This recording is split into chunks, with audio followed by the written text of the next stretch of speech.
मांडलेले. माननीय तेजल पवार यांना विनंती करतो की आपण यांना संबोधित करावं. हा 30 डिसेंबरला आम्ही फॉर्म भरला इलेक्शन. जरा मोठ्याने बोल. 30 डिसेंबरला आम्ही फॉर्म भरला इलेक्शनसाठी आणि 31ला माझा फॉर्म वैध ठरला गेला. माझ्यासोबत एक अपक्ष उमेदवार होते आणि त्याचसोबत मकरंद नार्वेकर ही भाजपमधून वैध ठरले होते. त्यानंतर आम्ही जेव्हा रिचर्डसनच्या बाहेर आलो तेव्हा राहुल नार्वेकर यांनी माझ्या मिस्टरांना त्यांच्या कारमधून घेऊन गेले आणि त्यांचे जे कार्यकर्ते त्यांनी मला दुसऱ्या कारमधून घेऊन गेले त्यांच्या कप्परेटच्या बंगल्यावरती.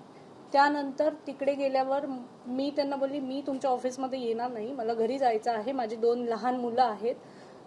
मी घरी गेल्यानंतर त्यांनी माझ्या मिस्टरांशी बोलले, त्यांना खूप आग्रह केला की तुम्ही फॉर्म मागे घ्या, पण त्यांनी बोलले की माझी मिसेस इंडिपेंडंट विचारांची आहे आणि ती स्वतः ठरवेल की तिला फॉर्म मागे घ्यायचा आहे की नाही घ्यायचा आहे. तर त्यांनी मला कॉल केला माझ्या मिस्टरांच्या फोनवरून आणि ते स्वतः राहुल नार्वेकर माझ्याशी बोलले की वहिनी तुम्ही 5 मिनिटांसाठी आमच्या ऑफिसमध्ये येऊन मला भेटा. तर मी बोलली ते आता शक्य नाही आहे, मला माझ्या मिस्टरांशी बोलायचं आहे, माझ्या मिस्टरांना तुम्ही घरी पाठवून द्या. त्यांनी मिस्टरांना घरी पाठवलं, पण त्यांच्यासोबत त्यांचे PAही आले आमच्या घरी आणि ते PA मला समजवत होते की तुम्ही फॉर्म मागे घ्या, तुम्हाला चांगली ऑफर आहे, ही अपॉर्च्युनिटी चांगली आहे, तुम्ही कधी एवढे पैसे कमवणार,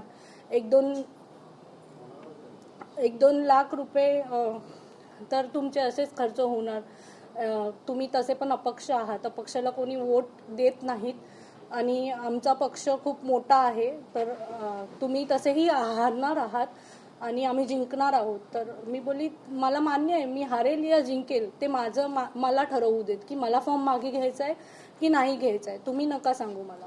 त्यानंतर त्यांनी मी ऐकली नाही म्हणून त्यांनी मला बोलले की म्हणजे पूर्वी एक राजू करून होते, त्यांचं असं केलं, मी त्यांना तडीपार केलं, त्यांना आम्ही अँटी करप्शनचे केसेस लावले. तर त्यांना हे सांगायचं होतं का की तुमच्यावरही फ्युचरमध्ये आम्ही अँटी करप्शन केस या तुम्हालाही आम्ही नामोनिशान तुमचं कुलाब्यामधून मिटवून टाकू, हे तुम्ही सांगणारे मला कोण, हे मी विचारते त्यांना. आणि त्यानंतर त्यांनी मला बोलले की चला तुम्हाला 5 नाही 10 लाख रुपये देतो आणि तुम्ही तुमचा फॉर्म मागे घ्या. त्यानंतर मी त्यांना बोलली मी विचार करून सांगेल, तुम्ही आता जा. माझे मिस्टर त्यांना घेऊन गेले तरीही ते ऐकले नाहीत. ते 4 वाजता परत आमच्या घरी आले, आमचा दरवाजा बेल वाजवली, मग आम्ही डोअर ओपन नाही केला आणि मी समजली की आता हे मला फोर्स करणार खूप. त्या भीतीने मी माझ्या मुलांना घेऊन तशीच घरातून निघाली 4:30ला आणि मी बाहेर गेली. माझा फोन चालू होता त्यावेळी, पण कारण उमेदवाराला कोणी कॉल करू शकत नाही हे मला माहिती होतं, तर मी फोन चालू ठेवला होता, पण माझे मिस्टर कुठे निघून गेलेले हे मला माहीत नव्हतं. त्यांचा फोन स्विच ऑफ येत होता मला आणि मला खूप भीती वाटत होती की कुठे त्यांना काही करून देणार नाही ना. आम्ही ठरवलंय की लोकशाहीसाठी लढायचं आहे, सत्तेसाठी नाही लढायचं आहे आम्हाला, तर घराणेशाही मिटवायची आहे आणि त्यासाठी आम्ही लढणार होतो. तर पण आम्हाला ते बोलूच देत नव्हते दोघांना की तुम्ही फॉर्म मागे घ्या या नका घेऊ. आमचा काय डिसिजन आहे ते विचारायचंच नाहीये, फक्त त्यांचा डिसिजन आमच्यावरती लादतायत की तुम्ही फॉर्म मागेच घ्या. आणि मग नंतर 1 तारीख गेली, 2 तारखेला माझ्या फोनवरतीही फोन यायला लागले. मग मी फोन स्विच ऑफ केला आणि मी पूर्ण दिवस फक्त धावत होती जीव घेऊन की कुठे हे मला पकडून घेऊन जातील जबरदस्ती, कारण त्यांची ताकद मनी पॉवर इतकी आहे त्यांच्याकडे की ते काहीही करू शकतात. ते पोलिसांनाही घाबरवून मला ते घरातून घेऊन जाऊ शकतात या जिथे मी आहे. मला असं वाटत होतं माझा फोन ट्रेस झाला आहे, त्यामुळे मग मी फोन स्विच ऑफ करून पूर्ण दिवस मी फक्त हेच विचार करत होते की मी काय चूक करते का, मी फॉर्म मागे नाही घेते तर, कारण मला माझा नाही तर माझ्या मिस्टरांच्या जीवाचा धोका जास्त वाटतो, कारण ते पॉलिटिक्समध्ये जास्त वर्षांपासून आहेत आणि राहुल नार्वेकर त्यांना खूप चांगल्या प्रकारे ओळखतात, त्यामुळे मला भीती वाटत होती. पण माझे मिस्टर बोलले नाही तुला लढायचंय, लोकशाहीसाठी लढायचंय आणि मला इतके लोकांचा सपोर्ट आहे की तू जिंकणार हे मला माहिती आहे. हे त्यांनी मला सांगितल्यावरती मला आत्मविश्वास वाढला माझा आणि मी ठरवलं की नाही मी पण लढू शकते आणि एक सामान्य नागरिक म्हणून मी हा डिसिजन घेतला की मी उभी राहणार आणि मी त्यांना हरवून दाखवणार. यामध्ये राहुल नार्वेकरांनी धमकी लाखाची ऑफर दिली की मकरंद नार्वेकर? राहुल नार्वेकरांनी दिली. कोणाच्या फोनवर दिली ती सविस्तर सांगा. ऍक्च्युली फोन मला नाही आले, डायरेक्ट माझ्या मिस्टरांना आले आणि ते स्वतः घरी आले होते आणि त्यांनी घरी येऊन मला सांगितलं की इतके पैसे आम्ही तुम्हाला देऊ. पण माझ्या मिस्टरांना त्यांनी फोनवरती धमकी दिली आहे आणि फोनवरती त्यांनी सांगितलं की आम्ही तुम्हाला नंतर ती जी रक्कम होती जी देणार होते ते वाढत गेली आणि शेवटच्या दिवशी ती खूप जास्त करोड्समध्ये गेली, लाखांवरून ती करोडोंमध्ये गेली. तर मग अजूनच जास्त भीती वाटायला लागली की कुठे पैसे देऊन आम्हाला करप्शनच्या केसमध्ये या ह्याच्यामध्ये अडकवून आमची वाट तर नाही लावणार ना. राहुल नार्वेकर स्वतः तुमच्याशी बोलले? हो, काय शब्द त्यांचे होते? 31ला वहिनी तुम्ही बंगल्यावरती 5 मिनिटांसाठी येऊन भेटून जावा. पैशांची ऑफर त्यांनी दिली का तुम्ही दिली? त्यांनी दिली माझ्या मिस्टरांना, मला पीएननी दिली. तुम्हाला पीएनी दिली आणि तुमच्या मिस्टरांना राहुल नार्वेकरांनी? माझ्या फोनवरून मी फोन केला ह्यांच्या त्यांना. फोनवरून माझ्याशी बोलले ते. मला ते आग्रही करत होते की तुझ्या मिसेसला मला 5 मिनिटं बोलू द्या. तिथे नेटवर्क पण नव्हता तरी मी बोलत होतो, अरे साहेब नेटवर्क नाही, हे नाहीये. तरी माझा फोन ते घेतले आणि माझ्या फोनवरून त्यांना बोलले की तुम्ही 5-10 मिनिटासाठीच या, तुम्ही काही काळजी करू नका. किती पैशांची ऑफर होती? किती होती? शेवटची किती होती? पैशांची ऑफर काय होती सुरुवातीची आणि शेवटच्या दिवसापर्यंत? सुरुवातीला तर घटना अशी होती की साहेब आम्ही 31 तारखेला आम्ही अर्ज तिथे दाखल केला. 30लाच पहिला मी सांगतो, 30 तारखेला जेव्हा माझी मिसेस आरोच्या कॅबिनमध्ये गेली तर मी बाहेर उभा होतो, तेव्हाच मला त्यांनी धमकी दिली. 30 तारखेला तू काय रे कोणाला विचारून फॉर्म भरतोय, कोणी तुला बोलला फॉर्म भरायला, तू 225 मध्ये तू राहतो, तू 226 मध्ये का फॉर्म भरतोय? अरे बोलू साहेब माझा फॉर्म नाहीये, मिसेसचा फॉर्म आहे. ती शिकलेली मुलगी आहे, तिला समाजसेवाची ओढ आहे. ती स्वतः टाटा हॉस्पिटलमध्ये ब्रेस्ट कॅन्सर रिसर्च अॅनालिस्ट म्हणून कामं केले, लोकसेवा तिला करायची, त्या हिशोबाने तिने भरलाय साहेब फॉर्म. नाही हे तुला कोणीतरी शिकवलं असेल, तू माझ्या विरोधात कसा भरू शकतो ते मला नाही माहिती. बघ 16 तारखेच्या नंतर 17 येतो, तेव्हा मी काहीच बोललो नाही. आता मी बोललो इतक्या लोकांसमोर आता काय बोलू इथे, तरी मी चुपचाप तिथून निघून गेलो. आमचा फॉर्म आम्ही सबमिट केला. त्याच्यानंतर आम्ही घरी आलो. मग त्यांचे जवळचे पीए जे तुम्ही व्हिडिओमध्ये पण बघता, जे हरिभाऊ राठोड बरोबर केले, ते पीए आम्हाला वारंवार फोन करायला लागले. मी त्यांना फोन उचलला नाही. मी रात्री बोललो, अरे माझ्या मुलाला मी बॉम्बे हॉस्पिटलला आणलंय, थोडासा तब्येत ठीक नाही, फूड पॉयझन झालं, असं करून हे झालं. तर मी रात्री काढली. 31ला आम्ही सकाळी परत त्यांचा फोन चालू झाला त्या पीएनचा. म्हणजे 11चा वेळ होता, आम्हाला 10 पासूनच फोन. तिथे म्हणजे जायचंच नाही म्हणून मी समजलो, मी फोनच उचलला नाही कोणाचं. मग 11 वाजता आम्ही आत गेलो. आमचं अर्धा-पाऊण तासमध्ये नंबर आला आमचा प्रभाग क्रमांकाचा, 226 प्रभागाचा. तर त्याच्यामध्ये आम्ही 5 जण होतो स्क्रुटनीमध्ये. त्याच्यामधून 2 अपात्र ठरले आणि 3 पात्र झाले. त्याच्यामधून एक मकरंद नार्वेकर होता, एक माझ्या मिसेसचा होता आणि दुसरा अजून एक अपक्ष होता. त्याला पण मीच फॉर्म भरण्यामध्ये मदत केली होती. तर आम्ही दोघे एक दुसऱ्याला बघून हसत होतो, अरे हे काय झालं. मग आम्ही बाहेर निघालो. मी त्याला शुभेच्छाही दिली, बोललो अरे यार तुम्ही हत्ती आहात आणि आम्ही काय चिटी, हे तर तुम्ही विजयीच आहे साहेब, हे घ्या विजयीचाच मी तुम्हाला शुभेच्छा देतो करून आम्ही बाहेर निघालो. मग त्यांचे एक पीए आले वेगळे. तर मला बोलत आम्ही बाहेर आलो. रिचर्डसन क्रूडास करून ज्या मिलच्या बाहेर आलो. तर तिथे मला बोलले थोडासा भेट. मला कोणाला? बोलले राहुल सरांना. तर मी बोललो आता ही वेळ नाही भेटायची, बोललो नंतर भेटू ना. काय आत्ताच मी बोललो 3-4 दिवस मी झोपलो नाही, कारण ते फॉर्मच्या गडबडीमध्ये कसं भरायचं काय नाही, कारण तो माझा एक एक्सपिरियन्स होता सर. तर त्यांनी मला फुल फोर्स केला, म्हणजे नाही चल. मग अजून एक दुसरा एक आला, त्याने मला खांद्यावरती हात ठेवला. तर मी बोललो अरे माझी मिसेस आहे माझ्यासोबत, तुम्ही काय करताय? अरे आपली मैत्री आहे ना, आपण गुलाब्याचे आहेत ना. म्हणलं चल ठीक आहे, चला गाडीकडे. तर तिथे त्यांची गाडी होती. बोललं बस. मी बोललो साहेब मी नाही बसणार, माझी मिसेस आहे, माझ्याकडे बाईक आहे, तुम्ही चला पुढे, मी येतो पाठी. तुला चालू तिथे प्रेमाने बोलतोय, तुला समजत नाही काय? अरे बोलो साहेब हे काय भाषा झाली आता तुम्ही? त्यांचे बॉडीगार्ड्स पण सर्व खाली उतरले, मला घेराव केला. अरे बोलो साहेब येतो ना, आपले संबंध जुने आहे. बोललो एका मी तुमच्यासाठी आम्ही काम पण केलं 2019ला 24ला, तुम्ही असे काय करताय? बोलो मिसेस आहे माझी, बाईक आहे तिथे, असं काय करताय? ती लांब बिचारी उभं बघते.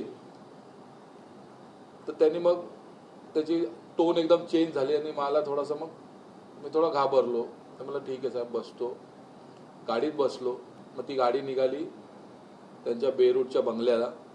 मिसेसला त्यांनी मग त्यांच्या बॉडीगार्डला सांगितलं की त्यांना दुसऱ्या गाडीत घे. अजून एक जो इंडिपेंडेंट होता तो पण भाजपचा कार्यकर्ता, तो पण त्याच गाडीमध्ये.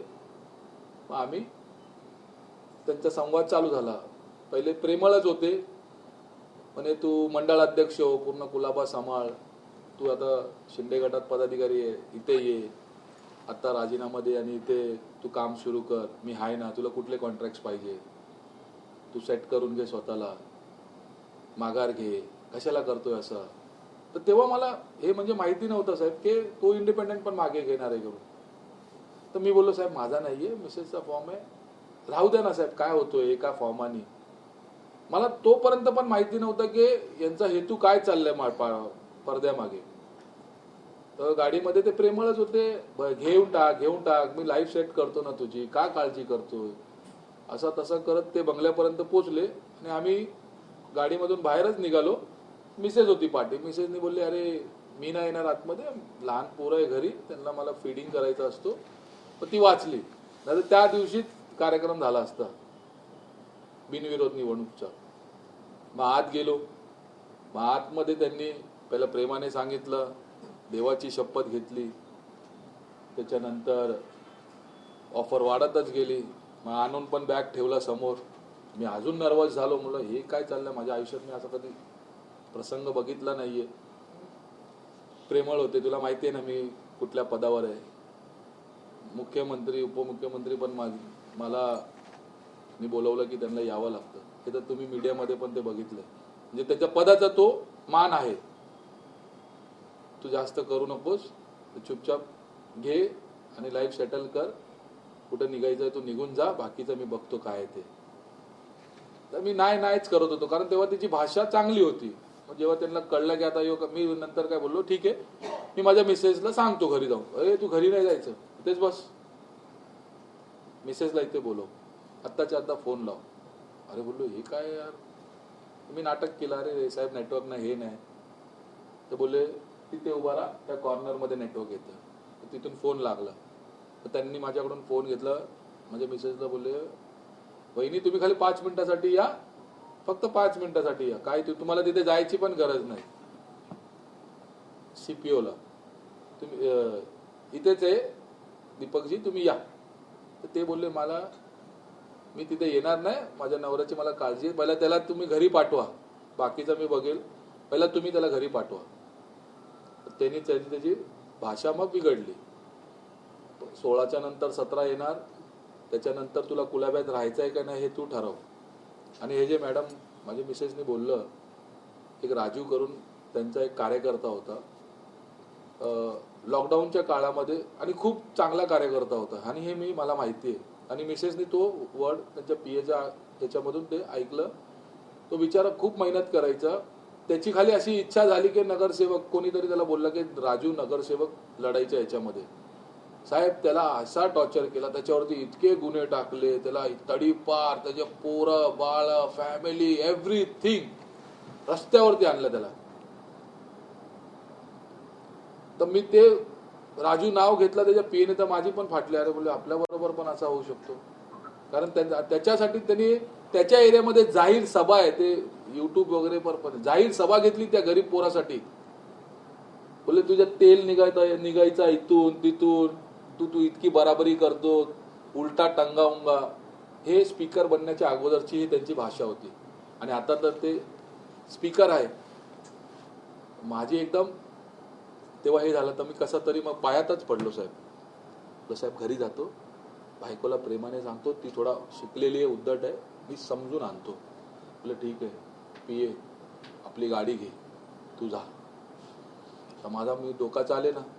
मी आलो घरी आल्यानंतर आम्ही वरती गेलो आणि घराच्या बाहेरच मी बोललो अरे हे पीए आले. पीएनी त्यांचा आणि यांचं चालू झालं की असं आहे तसं आहे, तुम्ही घ्या, तुम्हाला जे भेटणार आहे त्याच्यावरून तुम्ही घरीच ठेवा ते पैसे, तुम्हाला खर्च करायची पण गरज नाही, तुमचा फायदाच झाला निवडणुकीचा, असा तसं. मिसेसला मग ते ऑफर धमकी. नाही देत आम्ही. म्हणजे पक्ष जर कोणता असता तर आम्ही तुम्हाला ऑफरही नसतं केलं, कारण तुम्ही अपक्ष आहात. अपक्ष आहे असं करून आम्हाला यांचाच मिसेसला हे करायला लागले.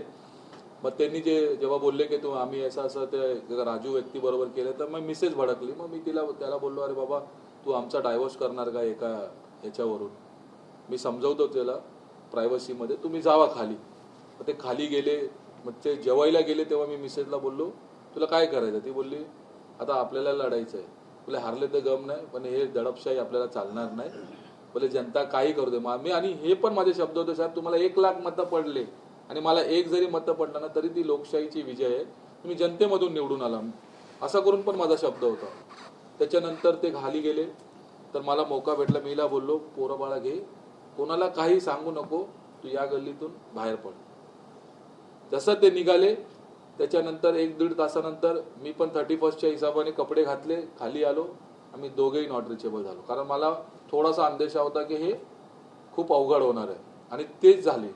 त्याच्यानंतर मला फोन याच्या नंबरवरून त्याच्या नंबरवरून फ्लाईट मोडवर ठेवला तर व्हॉट्सअपचे कॉल्स, एकदा तरी बोला 2दा तरी बोला, हे मेसेजेस ते मेसेजेस, काय पाहिजे तुम्हाला बोला.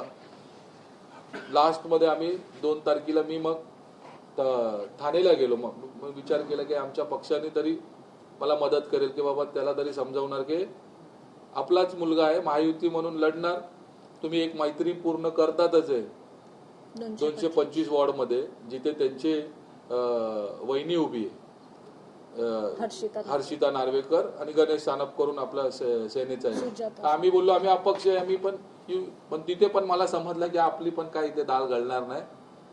हे पूर्णपणे वरून आदेश आहे की दीपकला हे करा. तिथूनही जो प्रसंग घडला एकदम वाईट माझ्या आयुष्याचा, तेव्हा मला समजलं की आपलं हे कोण ऐकणार नाहीये. जीवाचा धोका मला वाढला. आता हे ठाणेमध्ये मी काही करू शकत नाही, म्हणून मी चुपचाप माझ्या सिक्युरिटी लावली. मी ट्रेननी गपचूप आलो. CST वरून त्यांना चकमा दिला. माझ्या भावाला मी कसा तरी बोलून घेतला आणि बाईकवरून पळालो. मला मग एकच पर्याय दिसला, तो होता सेनाभाऊ. मी कुठल्याही हे माझा काही प्लॅन नाही, काय नाही, हे जे रचलंय हे वरच्यांनी रचलं. म्हणून मला एका मित्राला मी फोन केलो, अरे यार हे फॉर्म माझा जिवारी आलाय. अरे काय झालं. अरे बोललो यार हे तर माझे पक्ष आणि हे सर्वच मला आता संपवण्याच्याच मागे. आणि माझी त्यावेळी साहेब मला हे पण खबर आली की पूर्ण रिचर्डसन पासून कुलाब्यापर्यंत त्याचे सर्व पेड वर्कर कार्यकर्ते त्याचे गुंडे सर्व मला शोधतात आहे बाईकवरून. ते दिसला गेला गाडीत घाला. ती वेळ होती 1:30-2च्या सुमारेस आणि 3 वाजता लास्ट. माझा नसीब कसा तरी मी तिथून CST वरून तो बॉडीगार्ड मला बोलला माझ्यासोबत ज्याला पाठवलेला, अरे बोलले DCP ऑफिस आहे इथे, इथूनही चला, कारण माझ्या माणसाला मी इथे उभं केलेलं. मी बोललो इथून कशाला जायचंय. नाही इथे आपली गाडी उभी आहे. बोललो मला तर गाडी बिडी काय नाही बोलले. मला बोलले तुम्ही तिथे जावा, तुम्ही मला गाडीकडे का नेताय. मी बोललो तुमचा काहीतरी कार्यक्रम समजलं. कसा तरी गोंधळ घालून मी तिथून निघालो आणि एकच पर्याय दिसला. मी सन्माननीय विभाग प्रमुख यांना संपर्क साधला माझ्या मित्रांनी. त्यांनी डायरेक्ट मला इथे आणलं आणि मी इथे आलो. माझ्या डोळ्यातून पाणी चालू झालं की मी माझ्या परिवाराला कुठल्या धोक्यात टाकलं. माझी चूक काय, त्या माझी पत्नीची, माझा 7 वर्षाचा एक मुलगा आहे, 1 वर्षाची मुलगी आहे. माझी चूक काय. समाजकार्य करतच आहे, लोकांमध्ये उठतो बसतो. मी पण शिकलेला आहे पोस्ट ग्रॅज्युएट, ती पण पोस्ट ग्रॅज्युएट शिकलेली आहे. आम्ही आमचा छोटा मोठा व्यवसाय करून घरबार बघतोय, त्याच्यामधून आपण लोकांचीही सेवा करतोय. फॉर्म भरणं आणि त्याच्या मागचा हे सर्व चित्र मला वाटलेलंच नव्हतं की असं काहीतरी होणार. त्याच्यानंतर मला समजत गेलं की यांना बिनविरोध करायचा होता, कारण त्यांना ते महापौर पदाचा दाखवायचं होतं. घरामध्ये 3 तिकीट आहे, त्यांच्यावरती पण प्रेशर आहे की वरती दाखवायचं आहे बघा कुलाब्यामध्ये आम्ही काय आहोत. मला मेसेजेस चालू झाले जेव्हा मी त्या अंडरग्राऊंड होतो तेव्हा मला मेसेजेस होते जनतेचे, साहेब की आम्हाला मतदानाचा हक दे दीपक, तू अपक्ष आहे, इथे तर सर्व नॅशनल पार्टीला त्यांनी संपवलंय, तुझ्याकडे फक्त आम्ही एकच उमेद करतो, आम्हाला मतदानाचा हक दे, तू घरी बस, तुझा खाली प्रचार करू पण नको, फक्त चिन्ह दे आम्हाला, आम्ही तुझ्यासाठी प्रचार करू, तू 100% निवडून येणार, तू फक्त आम्हाला सांग. लोक इतके हे जे बोलतात डेव्हलपमेंट, तिथे काही डेव्हलपमेंट नाही साहेब. साहेब मी त्याच्या पलीकडे जाऊन 2 शब्द बोलतो. हे जे बोलतात आहे हे घराणेशाही आहे. हे फक्त आणि फक्त यांच्या घरांनाच सत्ता पाहिजे. आता हे पक्ष भाजप बोलतात की आम्ही घराणेशाही चालू देत नाही. यांच्या घरामध्ये 3 तिकीट दिले, 225, 226, 227. त्यांचा भाव, त्यांची वहिनी आणि त्यांची आता चुलती बहीण, ती जी आता झाली, ती कोणाला नाव पण नाही माहिती, तिला पण तिकीट दिला. म्हणजे यांच्याकडे कार्यकर्ता नाही. 35 वर्ष तो बिचारा जो अशोक पाटील, त्याच्या पण मीच फॉर्म मदत केली होती साहेब भरायला. तो 35 वर्ष जेव्हा 2 खासदार होते त्यांचे, तेव्हाचा तो कार्यकर्ता आहे, तो रडतोय की प्लीज मला फॉर्म भरू द्या. त्यालाही काय बोलून त्यांनी माघार घेतलं. प्रचंड नाराजगी आहे साहेब तिथे.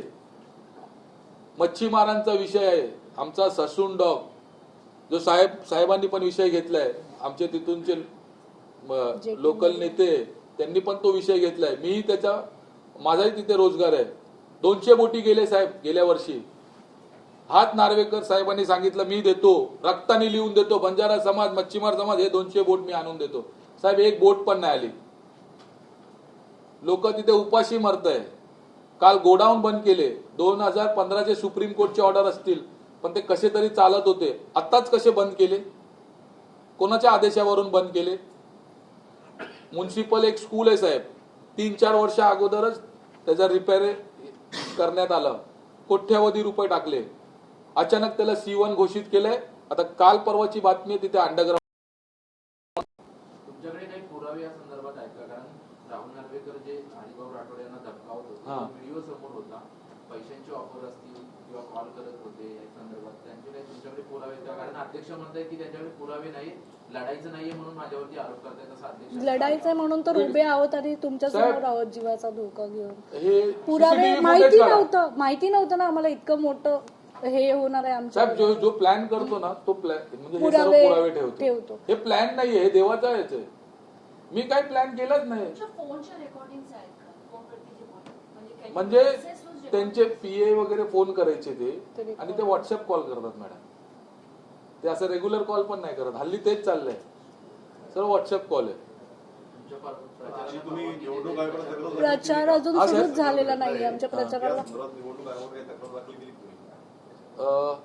आम्ही जेव्हा आम्ही इथे आलो, साहेबांनी एक प्रेस कॉन्फरन्स केली. त्याच्या ताबडतोब रात्री मी ईमेलद्वारा एक पोलिसांना कंप्लेंट केली. त्याच्यानंतर सर्व उद्धव साहेबांनी वाटतं CP साहेबांशी बोलले, तर ताबडतोब आम्हाला पोलीस प्रोटेक्शन देण्यात आलं. आणि मी पोलीस स्टेशनलाही CP साहेबांना पत्र दिलं की पूर्ण हे जे बोललोय मी तेच त्याच्यामध्ये लिहिलंय. तुम्ही CCTV फुटेज चेक करा, कुठे मला उचलला, त्याच्या बंगल्याच्या फुटेज घ्या की मी तिथे काय करतो. कदाचित ते फुटेजही गायब होतील. निवडणूक आयोगाने तुम्हाला प्रचाराला परवानगी दिलेली आहे का? नाही, मला अजून माझा नारळच नाही फुटलाय. मला खाली गुंतवलंय त्यांनी. इतका मोठा वॉर्ड आहे, त्याचा प्रचारची फेरी अमुक ठिकाणी आहे, तर ते पत्रक वाटप पाहिलंय, पण त्यांनी परवानगी घेतली. पूर्ण मॅनेज आहे. पोलीस पण आपल्याला परवानगी देत नाही. आता साहेब त्यांनी रोडवरती मंडप घातलाय त्यांच्या वहिनीचा, त्याचे माझ्याकडे फोटोज आहे. बिलबोर्ड लावलाय, हे लावलाय. मी छोटासा मंडप लावलाय, त्याच्यावर पण मला फोटो लावायला देत नाही, चिन्ह लावायला देत नाही साहेब. मी काय प्रमोशन? कालपर्यंत आतापर्यंत माझ्याकडे एक पण परवानगी नाही. आता सकाळची मी नारळ फोडणार होतो प्रचाराचा, पोलीस मला फोन करून बोलतो तुम्हाला NOC नाही, कारण त्या लोकांनी ऑलरेडी तिथे घेतलंय. तर मी काय प्रचार करू? सावंत सर, या सगळ्या प्रकरणामध्ये निवडणुकीमध्ये उमेदवारी अर्ज भरण्यापासून उमेदवारांना अर्ज माघार घेण्यापर्यंत सगळ्यात जास्त दबाव जर कोणी टाकला असेल तर ते नार्वेकरांनी टाकला, असं एकंदरीत चित्र आता आपण निर्माण केलेलं आहे. शिवसेना ठाकरेंकडे भूमिका नेमकी काय असणार आहे? म्हणजे याच्याविरोधात तुम्ही लाद मारता, कारण तुमच्या सोबत असलेल्या मनसेच्या उमेदवारांना सुद्धा तिथे अर्ज भरता आला नाही. म्हणून आता मनसेने पण त्यांना पुरस्कृत केले. शिवसेनेचा पूर्ण पाठिंबा आहे त्यांना. आम्ही दोघेही त्याच्या पाठीशी उभे राहणार आहे. दोन्ही पक्ष त्याच्या पाठीशी उभे राहणार आणि त्यांचा प्रचार आम्ही करणार. प्रचाराची परवानगी दिली नाही, काय नाही, मग पुढे कशा पद्धतीने? आता बघू ना. हे पहिले म्हणजे हे मला पहिले ते बिचारे इतके पॅनिक आहेत की नाही की घरात जायचं की नाही इथपासून भीती असते त्याला. आता प्रचारात तुम्ही पाहिलं ना कसं मॅनेज केलंय. म्हणजे बरोबर पोलीस येऊन सांगतात की ज्यांनी इथं मागितली का त्यांनी मागितली म्हणून सांगणार. मागितली तर काय झालं, दिवसभर त्या गल्लीत फिरतो का तो? नाही ना. पोलीस सांगू शकतात की त्याची 11 वाजता आहे, तुझी 12 वाजता काढ. देणार नाही कसं काय, तर तो तिथे बसून राहणार आहे प्रचार फेरीत. प्रचार फेरी असते ना, जाईल ना. मग 4ची वेळ द्या, 3ची वेळ द्या. परवानगी कशी नाही देत तुम्ही, कुठल्या आधारावर? ऑफिसच्या बाहेर मला त्याचं चिन्ह आणि फोटोही लावायला देत नाही. आज सकाळी माझ्या त्या पोराला पोलीस बोलतोय. प्रचारासाठी असं आम्ही आता मी स्वतः इलेक्शन कमिशनकडे मी बोलतो आता. सावंतसाहेब, या झुंडशाहीचा आता विरोध करायची गरज कसा सामना करणार आहात? की झुंडशाही एक प्रकार अहो, जी झुंडशाहीच आहे गुंडशाही आहे. आणि मुळात तुम्हाला त्या दिवशी पण त्याच्या समक्ष मी सांगितलं होतं की यांचा जो बिनविरोध हा जो काय फंडा आहे, त्या फंड्याचं हे ज्वलंत उदाहरण आहे. या धाडसी निघाल्यामुळे हे कळलं. बाकीचे पळाले आहेत ना विड्रॉ करून. म्हणजे तिथं ठाण्यामध्ये विक्रांत घागला पोलीस घेऊन गेले ना त्याच्या घरी. कोण घेऊन गेलं? उपमुख्यमंत्र्यांच्या घरी पोलीस विक्रांत घागला घेऊन गेले. फोटो आलाय ना छापून, बघा ना. बाजूला बाजूची 2 माणसं कोण आहेत ती? मग लोकशाही आहे काही?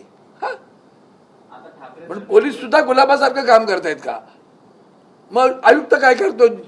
म्हणजे निवडणूक आयुक्तांची जबाबदारी आता निर्धोकपणं ही निवडणूक व्हायला पाहिजे,